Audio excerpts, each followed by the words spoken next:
قصة غزاوي على الجيزي كان ناوي، بس شو يساوي الاحتلال عامل عليه أكبر بلاوي.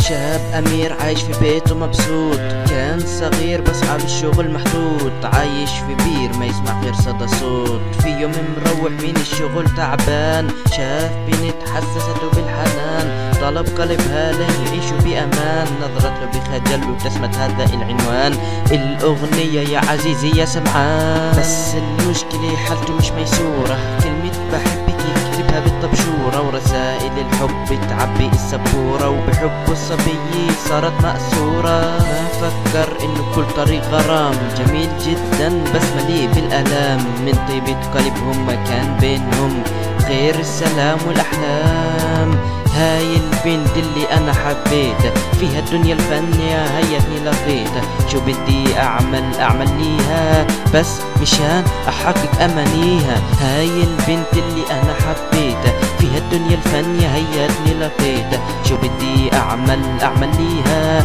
مشان احقق امانيها. ياه محلى الحب الجميل، فيها الدرب الطويل معاناة الشباب هالجيل، بس قرر المصاعب عن حاله يشيل، قرر المصاعب عن حاله يشيل. وبحياته الشاب كان كل الشغل مجرب، وعشان هالصبية الدنيا راح يحارب، وراح وطلب الشاب الصبية، وكانت من ربه أحلى هدية. وافق الأهل العريس انسطل من الفرحة، انهبل شو بده يعمل، وحددوا موعد العرس يوم الخميس، كان يوم طويل بالنسبة للعريس. هون بتبلش يا ناس المساء، قطيف تقصف العرس هو واللي معاه، قبل النفس الأخير طلب ما تنساه، والعريس مات شهيد. يا هاي البنت اللي أنا حبيتها، في هاي الدنيا هياتني لقيتها، شو بدي أعمل ليها بس مشان أحقق أمانيها. هاي البنت اللي أنا حبيتها، هاي البنت هياتني لقيتها، شو بدي أعمل ليها بس مشان أحقق أمانيها.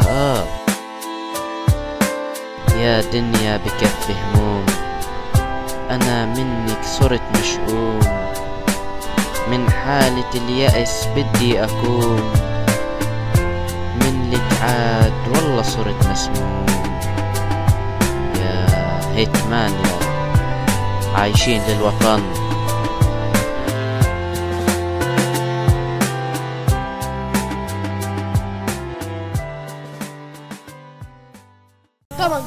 واسمع مني هالكلمات، مسلسلات خربت العادات من ازياء وموضوع بنات، واللي كلهن فتحت العورات، حتى الدول العربية صارت محطات مهرية، اغلب مسلسلاتهم تركية، اغلب لقطاتهم اباحية.